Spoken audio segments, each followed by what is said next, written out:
సృష్టిని ఆరంభించిన బ్రహ్మదేవుడు దానిని కొనసాగించడానికి అన్ని రకాల జీవరాశులకు సంతానోత్పత్తిని కలిగించుకునే వరాన్ని ఇచ్చాడు.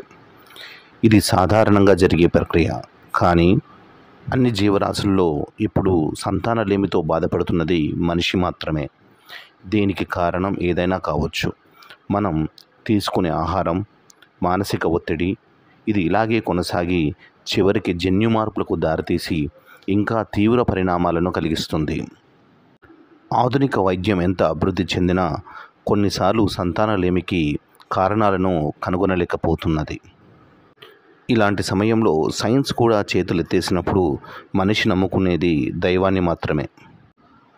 ఆధునిక సైన్స్ నుంచి ఇలాంటి సమయాల్లో ఆధ్యాత్మికత వైపు మనిషి కదులుతూ ఉన్నాడు. మనిషిలో నెగటివ్ ఎనర్జీ మరియు నెగటివ్ థాట్స్ని తొలగించి ఒత్తిడిని తగ్గించే విధంగా ఆలయాలు, క్షేత్రాలు సహాయపడుతున్నాయి. సైన్స్ అభివృద్ధి చెందని కాలంలో ఇటువంటి ఆలయాలను సందర్శించి ఎంతోమంది సంతానోత్పత్తిని పొందారు. అలాంటి ఆలయాల గురించి ఈ వీడియోలో మీకు చెప్పబోతున్నాను.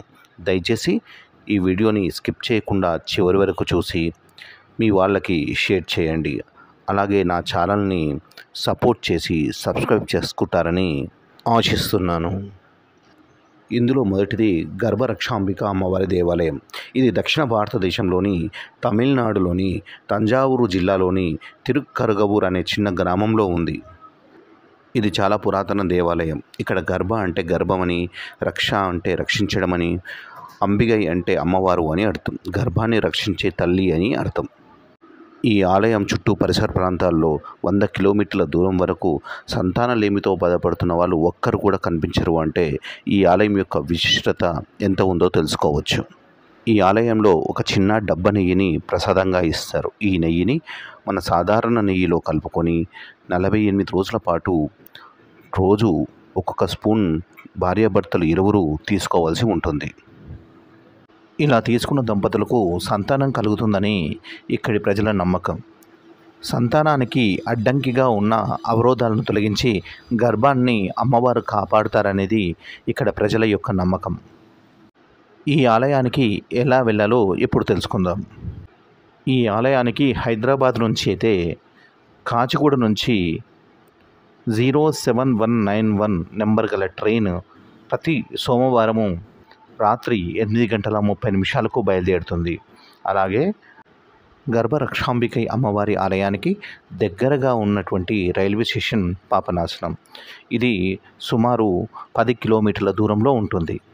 ఈ స్టేషన్కి ట్రైను 23 గంటల తర్వాత అంటే రాత్రి 7:30కి చేరుకుంటుంది. అక్కడి నుంచి చాలా బస్సులు గర్భరక్షాంబికై ఆలయానికి అందుబాటులో ఉంటాయి. ఈ ట్రైన్ కాచిగూడ నుంచి బయలుదేరి కర్నూలు, అనంతపురం, చిత్తూరు, తిరువనామలై నుంచి పాపనాశానికి చేరుకుంటుంది.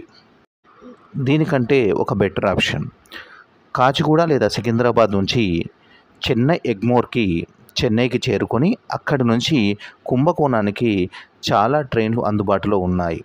కుంభకోణం నుంచి దాదాపు 30 కిలోమీటర్ల దూరంలో గర్భరక్షాంబికై ఆలయం ఉంటుంది. ఈ Chennai Egmore train daily train కాబట్టి ఇబ్బంది ఉండదు. అలాగే వైజాగ్ మరియు విజయవాడ నుంచి వెళ్ళే వాళ్ళు చెన్నైకి మొదట చేరుకొని అక్కడ నుంచి కుంభకోణానికి చేరుకోవాలి.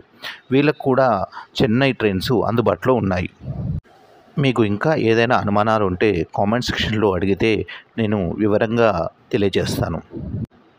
మరొక ఆలయం గురించి నెక్స్ట్ వీడియోలో తెలుసుకుందాం.